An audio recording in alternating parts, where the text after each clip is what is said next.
சென்னை ஏசிஆரில் சொகுசு காரில் உரசியதால் பெண்களை துரத்தியதாக இளைஞர்கள் தரப்பில் இருந்து முதற்கட்ட தகவல் வெளியாகி இருக்கிறது. போலீசாருடைய விசாரணையில் இந்த முதற்கட்ட தகவல் வெளியாகி இருக்கிறது. முட்டுக்காடு பகுதியில் காரை பின்னோக்கி எடுத்த பொழுது சொகுசு காரில் உரசியிருக்கிறார்கள் பெண்கள். அழைத்தும் நிற்காமல் சென்றதால் பெண்கள் சென்ற காரை இளைஞர்கள் துரத்தியிருப்பதாக முதற்கட்ட தகவல்கள் கூறுகின்றன. இது பற்றிய விவரங்களை அறிவோம். எமது செய்தியாளர் சோலமன் இணைகிறார். Solomon, over to you.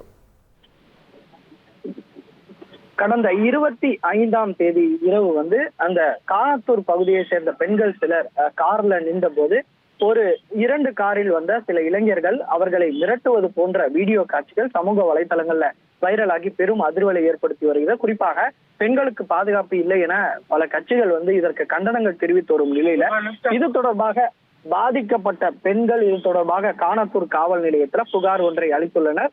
இந்த புகார் தொடர்பாக காணத்தூர் போலீசார் 2 தனிப்படைகள் அமைக்கப்பட்டு அந்த நபர்களை தீவிரமாக தேடி வருகின்றன. குறிப்பாக இது தொடர்பாக விசாரணை நடத்தும் போது ஒரு போலீசாரின் முதற்கட்ட விசாரணையில ஒரு தகவலானது வெளியாகி உள்ளது.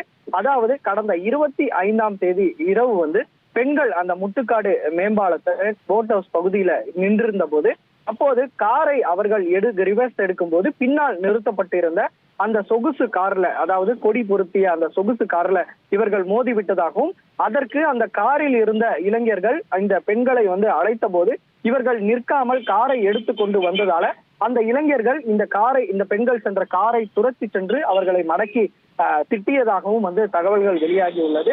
மேலும் இந்த பெண்கள் வந்த காரை இவர்கள் நிற்காமல் சென்றதால் காரணமாகத்தான் இவர்கள் திட்டி இது போன்ற மிரட்டல் செயலில் ஈடுபட்டனரா அல்லது இந்த பிரச்சனையில் ஈடுபட்டதற்கான முழு காரணங்கள் குறித்து விசாரணை செய்வதற்காக அந்த இளைஞர்களின் காரை பிடிப்பதற்கான முயற்சியில தற்போது போலீசார் தீவிரமாக ஈடுபட்டு வருகின்றனர். அந்த வீடியோ காட்சியில் பதிவான அந்த காரின் பதிவெண்ணை வைத்து பிடிக்கக்கூடிய பணியில போலீசார் ஈடுபட்டு வருகிறார்கள். இதற்காக 2 தனிப்படைகள் அமைத்து இந்த விசாரணையானது மேற்கொள்ளப்பட்டு வருவதாகவும் கூடிய விரைவில் அந்த எஃப்ஐஆர் பதிவு செய்யப்பட்டு அந்த இளைஞர்கள் கைது செய்யப்பட வாய்ப்பிருப்பதாகவும் போலீசார் தரப்புல ஒரு தகவலானது தெரிவிக்கப்பட்டுள்ளது.